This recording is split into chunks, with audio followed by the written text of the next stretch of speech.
नमस्कार, ABP news में आपका स्वागत है। मैं हूं रोहित सिंह सावल। भारत का हूं, भारत की बात करता हूं। सियासत के युद्ध में सबसे मारक हथियार शब्द बाण को माना जाता है, इसलिए राजनीतिक जंग के लिए असरदार नारे गढ़े भी जाते हैं। नेता आक्रामक तेवर के साथ इसका इस्तेमाल करते हैं, जिससे तीर सीधे निशाने पर लगे। कुछ ऐसी ही जंग इस वक्त उत्तर प्रदेश में चल रही है, जिसे कन्नौज की लड़ाई कहा जा सकता है। आज अखिलेश यादव और मुख्यमंत्री योगी आदित्यनाथ के बीच जबरदस्त जुबानी भिड़ंत हुई। शुरुआत कन्नौज के नाम से हुई और बात डीएनए तक चली गई। इसके साथ ही आपको दिखाऊंगा आरक्षण के नाम पर लखनऊ में शिक्षक अभ्यर्थियों का विरोध संग्राम। आज बात होगी कांग्रेस की आपकी कसम की। आखिर राहुल ने हरियाणा कांग्रेस के नेताओं से क्यों पूछा कि आप विधानसभा चुनाव में आम आदमी पार्टी से गठबंधन क्यों नहीं कर रहे। साथ ही खबर विपक्षी दलों के कास्ट काउंटिंग वाले दांव पर एनडीए के काउंटर प्लान की भी होगी। लेकिन सबसे पहले बात यूपी में छिड़ी तूफानी जंग की। आज मुख्यमंत्री योगी आदित्यनाथ मैनपुरी में थे तो अखिलेश यादव लखनऊ में, लेकिन दोनों ने कन्नौज को लेकर एक दूसरे पर ऐसा हमला बोला कि इसकी गूंज दिल्ली तक सुनाई दी।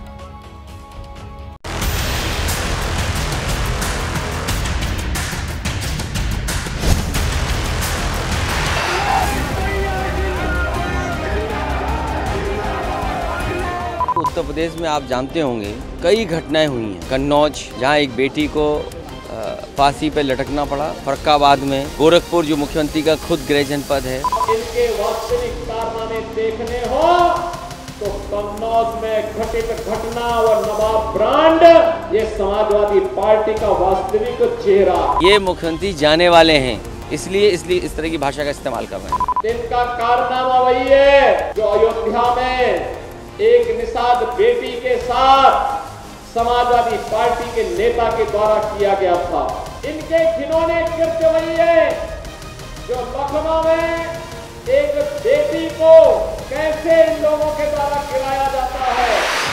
यूपी में उपचुनाव से पहले चुनावी तापमान किस कदर गर्मा चुका है, ये बार पलटवार उसका ट्रेलर पर है। तेवर बता रहे हैं कि घमासान अभी तमाम पिछले रिकॉर्ड को तोड़ने वाला है। बात अब डीएनए तक पहुंच गई है। अराजकता और गुंडागिर्दी इनके डीएनए का हिस्सा है। प्रदेश में इनका मॉडल देखना है तो मॉडल इनका विकास का नहीं है। ये लोग विकास का नहीं, विकास के कार्यों में लूट मचाने वाले लोग हैं। रिसर्च इस बात की भी करनी चाहिए कि एक बार सदन में इन्हीं मुख्यमंत्री जी ने कहा कि 46 में 56 एसडीएम हो गए एक ही जाति के। आज तक मुख्यमंत्री सूची नहीं दे पाए हैं। बहस लॉ एंड ऑर्डर से शुरू हुई, डीएनए तक पहुंची और फिर जाति जमात के आरोपों तक चली आई। और यहां से होते हुए मुख्यमंत्री योगी आदित्यनाथ और अखिलेश यादव के बीच का जुबानी संग्राम रोजी रोजगार तक पहुंच गया। दोनों हिसाब की किताब खोलकर बैठ गए। अभी नौकरी की बड़ी जरूरत है। जिस सरकार ने 10 साल में नौकरियां रोजगार न दिया हो, उससे क्या उम्मीद करोगे आप। कल हम लोग 1000 नौजवानों को सरकारी नियुक्ति पत्र देने जा रहे हैं। अभी हाल ही में आपने देखा होगा 60,200 से अधिक नौजवानों को उत्तर प्रदेश पुलिस बल में नियुक्ति के लिए हम लोगों ने परीक्षा सफलतापूर्वक संपन्न की। साफ है कि अब हर बीतते दिन के साथ इसी तरह सीएम योगी और अखिलेश यादव के बीच फ्रंट फुट पर आर पार की जंग होने वाली है, क्योंकि आगे उपचुनाव जो है। लखनऊ में आज फिर बवाल हुआ। मामला 69,000 सहायक शिक्षकों की भर्ती का है। हंगामा आरक्षित वर्ग के अभ्यर्थियों ने किया, जिनका दावा है कि अगर ईमानदारी से नई मेरिट लिस्ट बनी तो उनके नाम नियुक्ति पत्र जारी होने तय है। इसी उम्मीद में कल इन अभ्यर्थियों ने डिप्टी सीएम केशव प्रसाद मौर्य के घर के आगे डेरा डाला था, तो आज राज्य के कैबिनेट मंत्री आशीष पटेल के घर के आगे प्रदर्शन किया। न्याय करो, न्याय करो, न्याय करो, प्रिया दीदी न्याय करो, न्याय करो, न्याय करो। लखनऊ में हर दिन हंगामा बरप रहा है। शिक्षक भर्ती के अभ्यर्थियों ने एक दिन पहले डिप्टी सीएम केशव प्रसाद मौर्य के घर का घेराव किया था। और मंगलवार को अपना दल एस के नेता और राज्य के कैबिनेट मंत्री आशीष पटेल के घर के आगे डट गए।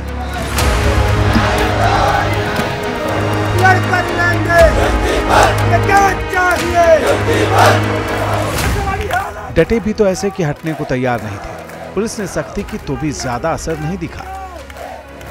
आशीष पटेल योगी सरकार में मंत्री हैं, तो उनकी पत्नी अनुप्रिया पटेल केंद्र में मंत्री हैं।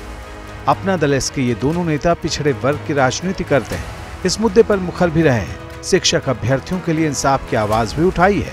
अब ये आंदोलनकारी अभ्यर्थी कह रहे हैं कि आवाज तो उठाई, लेकिन कुछ ठोस फैसला भी तो करा दें। डबल बेंच का ऑर्डर आ गया तो योगी जी ने कहा हम न्याय कर रहे हैं, हम किसी के साथ अन्याय नहीं होने देना चाहते। तो ये अगर हम लोग सड़कों पे बैठे हैं तो ये अन्याय नहीं है, अन्याय नहीं है, घोर अन्याय है। इन प्रदर्शनकारियों के 3 मांगे हैं। पहली मांग है कि हाईकोर्ट के आदेश का फौरन पालन किया जाए। दूसरी मांग है कि नई सूची बनाकर जल्द नियुक्ति हो और तीसरी मांग आरक्षण के दिशा निर्देश की अनदेखी कर पुरानी सूची बनाने वाले अधिकारियों और जिम्मेदार लोगों को हटाने की है। बाहर प्रदर्शन के दौरान यहां एक महिला अभ्यर्थी की तबीयत अचानक खराब हो गई। इस दौरान उसे मंत्री के घर के भीतर ले जाया गया।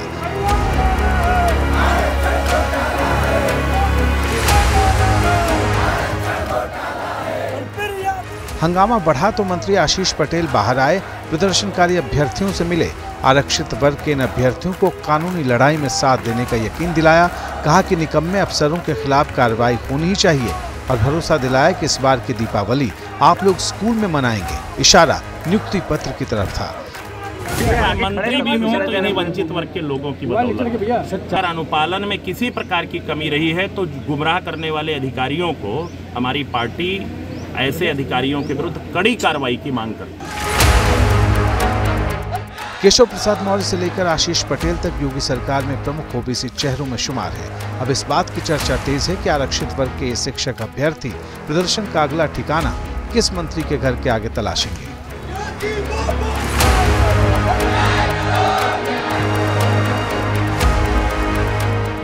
हरियाणा में इंडिया गठबंधन एक बार फिर आकार लेता दिख रहा है। पिछले कुछ दिनों से दिल्ली में हरियाणा कांग्रेस की बैठक हो रही है। अब तक ये खबर बाहर आ रही थी कि कांग्रेस प्रत्याशियों के नाम पर मंथन कर रही है, लेकिन आज इस बैठक का एक दूसरा पहलू भी सामने आया। खबर है कि कांग्रेस और आम आदमी पार्टी में गठबंधन की डील लगभग फाइनल हो गई है। कांग्रेस आम आदमी पार्टी को 7 सीटें देने को तैयार है, जबकि आम आदमी पार्टी कांग्रेस से 10 सीटों की मांग कर रही है। सूत्रों की माने तो आपकी मांग का फॉर्मूला है कि चूंकि एक लोकसभा क्षेत्र में 9 विधानसभा सीटें आती हैं और उसने एक लोकसभा सीट पर चुनाव लड़ा था, इसलिए उसे विधानसभा की कम से कम 10 सीटें दी जाए। बताया जा रहा है कि राघव चड्ढा और केसी वेणुगोपाल के बीच कई दौर की बैठक हो चुकी है और इंतजार 5 सितंबर का हो रहा है, जब केजरीवाल की जमानत को लेकर कोर्ट का फैसला आना है।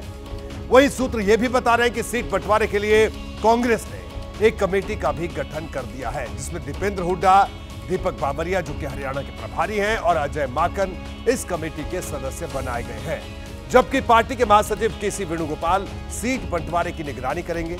इस गठबंधन में सिर्फ कांग्रेस और आम आदमी पार्टी ही नहीं रहेगी, बल्कि समाजवादी पार्टी और सीपीएम के लिए भी 2 से 3 सीट छोड़ी जा सकती है। इससे पहले पूरे दिन हरियाणा पर क्या कुछ हुआ, देखिए ये खास रिपोर्ट।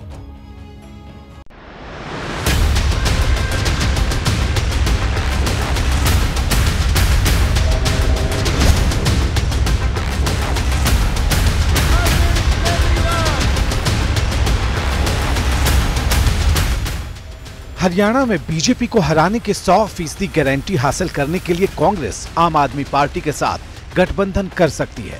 मकसद है बीजेपी के खिलाफ हरियाणा विधानसभा चुनाव में अजेय गठबंधन तैयार करना। सूत्रों के मुताबिक सोमवार को हरियाणा को लेकर कांग्रेस की केंद्रीय चुनाव समिति की बैठक में राहुल गांधी ने प्रदेश के नेताओं से आम आदमी पार्टी के साथ गठबंधन की संभावनाओं को लेकर सवाल पूछा। सूत्रों का कहना है कि राहुल हरियाणा में आम आदमी पार्टी के साथ गठबंधन चाहते हैं, हालांकि आखिरी फैसला उन्होंने प्रदेश के नेताओं पर छोड़ दिया है। जैसे ही सूत्रों के हवाले से यह खबर आई, इस पर हलचल तेज हो गई। सवाल उठा कि राहुल गांधी तो आम आदमी पार्टी के साथ हरियाणा में गठबंधन चाहते हैं, लेकिन आखिर आम आदमी पार्टी के नेता क्या चाहते हैं? निश्चित रूप से भारतीय जनता पार्टी को हराना हम सबकी प्राथमिकता है। यानी आम आदमी पार्टी को भी इनकार नहीं है। अब सवाल है कि गठबंधन का फैसला कौन करेगा, तिहाड़ में बंद अरविंद केजरीवाल या कोई और। इसके बारे में आधिकारिक रूप से जो हमारे प्रभारी हैं हरियाणा के संदीप पाठक जी और सुशील गुप्ता जी, वो लोग इसके बारे में अंतिम फैसला बातचीत करके और इसकी सूचना केजरीवाल साहब को देंगे और उस हिसाब से निर्णय लिया जाएगा। हरियाणा यूनिट पूरी तैयारी कर रही है 90 की 90 सीटों के ऊपर, बाकी तो हाईकमांड का काम है, हाईकमांड देखे। यानी आखिरी फैसला अरविंद केजरीवाल को करना है। अगर दोनों दलों के पुराने साथ की बात करें तो लोकसभा चुनाव में हरियाणा में कांग्रेस ने आम आदमी पार्टी के साथ मिलकर चुनाव लड़ा था। कांग्रेस ने इस साल के लोकसभा चुनाव में आप को 10 में से 1 सीट दी थी। ये सीट कुरुक्षेत्र की थी। पार्टी उम्मीदवार सुशील गुप्ता यहां भले बीजेपी के नवीन जिंदल से हार गए, लेकिन इंडिया गठबंधन को 5 लाख से ज्यादा वोट मिले। नवीन जिंदल के मुकाबले आपके सुशील गुप्ता को सिर्फ 2.5% कम वोट मिले। जाहिर है मुकाबला इतना करीबी इसलिए हुआ क्योंकि कांग्रेस और आम आदमी पार्टी ने बीजेपी विरोधी वोटों को यहां बंटने नहीं दिया। इसकी वजह से कांग्रेस ने लोकसभा चुनाव में बीजेपी से 10 में से 5 सीटें छीन ली। 2019 में 10 सीट जीतने वाली बीजेपी 2024 में 5 सीटों पर सिमट गई। बीजेपी को 46.11% वोट मिले तो कांग्रेस की अगुवाई वाले इंडिया गठबंधन को राज्य में 1.5% ज्यादा 47.61% वोट मिले। सूत्रों के मुताबिक बैठक में जब राहुल गांधी ने पूछा कि हम हरियाणा में आम आदमी पार्टी के साथ गठबंधन क्यों नहीं कर रहे हैं, इस पर पूर्व मुख्यमंत्री भूपेंद्र सिंह हुड्डा ने कहा कि आम आदमी पार्टी ज्यादा सीटें मांग रही है। वैसे भी आज की स्थिति में कांग्रेस 55 सीटें तो आसानी से जीत रही है।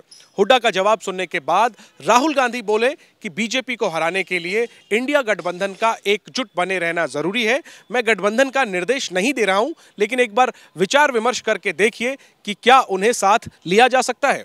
आम आदमी पार्टी के साथ कांग्रेस की कुछ बात हो रही है, अभी कुछ निश्चित नहीं हुआ है। जैसे निश्चित होगा आपको बता दिया जाए। रही बात केजरीवाल को लेकर राहुल गांधी की केमिस्ट्री की, तो ज्यादा पीछे नहीं, सिर्फ 5 महीने पुराना राहुल का दिल्ली का ये बयान सुन लीजिए।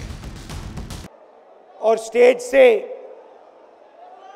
मैं केजरीवाल जी और सोरेन जी का भी नाम लेना चाहता हूं, क्योंकि वो आज यहां है नहीं, मगर दिल में हम सब एक साथ खड़े हैं। अब सवाल है कि क्या एक बार फिर राहुल गांधी और अरविंद केजरीवाल के बीच हरियाणा में दिल वाला ऐसा ही साथ दिखेगा? तो देखिए, कुल मिलाकर हरियाणा में जो गठबंधन है आम आदमी पार्टी और कांग्रेस का, वो आकार लेता हुआ नजर आ रहा है और जल्द ही इसकी घोषणा भी हो सकती है। वहीं दूसरी तरफ भारतीय जनता पार्टी की पहली सूची हरियाणा के उम्मीदवारों की पहली लिस्ट कल आ सकती है। बात करेंगे बिहार की। आज बिहार की सियासत से फिर ऐसी खबर आई जिसने पटना से दिल्ली तक हलचल बढ़ा दी है। खबर मुख्यमंत्री नीतीश कुमार और नेता प्रतिपक्ष तेजस्वी यादव की मुलाकात की है। यह मुलाकात पटना में सचिवालय में हुई। लंबे समय के बाद दोनों नेता बंद कमरे में एक दूसरे से मिले और बाहर अटकलों का बाजार गर्म रहा। अक्सर देखा जाता है कि तेजस्वी यादव मुलाकात के बाद पत्रकारों से विस्तार से बात करते हैं, लेकिन इस बार वो जल्दबाजी में नजर आए। एक एक लाइन में सवालों का जवाब दिया और आगे बढ़ने लगे। हालांकि जब पत्रकारों ने आरक्षण के मुद्दे पर सवाल किया तो तेजस्वी यादव ने इस पर बात की, लेकिन जवाब का दायरा कुछ ही शब्दों में सिमटा हुआ था। सर, क्या शेड्यूल 9 वाले मामले को आपने मुख्यमंत्री दिखाया? उधर चले गए हम लोग, बात की है शेड्यूल 9।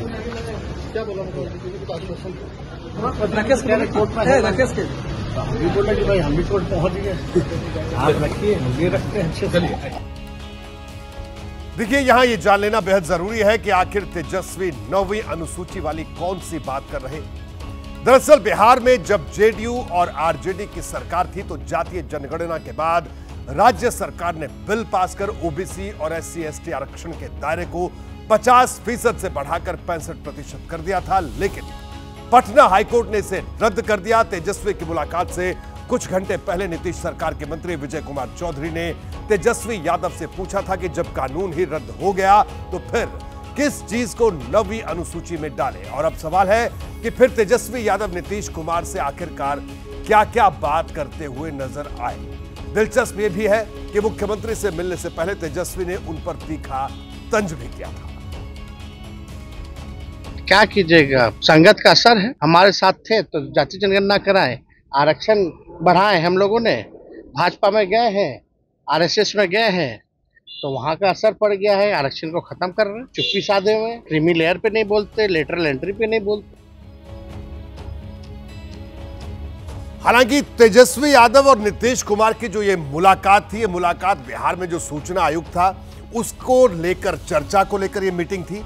उस बैठक के बाद लेकिन और क्या क्या चर्चा हुई, इसको लेकर अटकलों का बाजार बिहार में गर्म है। अब तेजस्वी से मुलाकात के बाद नीतीश कुमार की पुरानी संगत को लेकर नई चर्चा शुरू हो गई है, क्योंकि तेजस्वी यादव ने इशारों में यह भी कह दिया कि जब नीतीश कुमार उनके साथ रहते हैं तो जनहित के फैसले करते हैं। क्या देश में जातीय जनगणना पर कुछ बड़ा होने वाला है? पहले राष्ट्रीय स्वयंसेवक संघ की तरफ से जातीय जनगणना को लेकर नरम बयान आया। अब बीजेपी के सहयोगी दल एसबीएसपी के मुखिया ओम प्रकाश राजभर ने बड़ी बात कह डाली। राजभर यूपी में कैबिनेट मंत्री हैं। उनका दावा है कि जातीय जनगणना भी पीएम मोदी ही करवाएंगे। ये विपक्षी दलों के बस की बात नहीं है।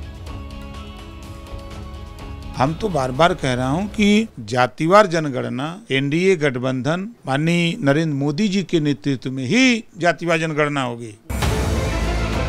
राजभर के बयान सियासी तौर पर सुर्खियां बटोरने वाले होते हैं। अब इस बार ओपी राजभर ने ये बात क्यों कही, किस आधार पर कही, इस पर चर्चाओं का बाजार गर्म है।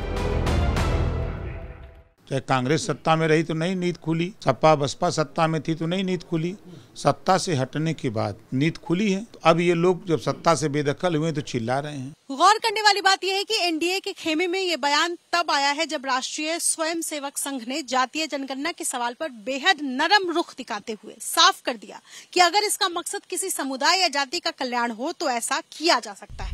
As RSS think, yes, definitely for all welfare activities, particularly addressing to the particular community or caste which is lagging behind, special attention is needed to some communities and castes.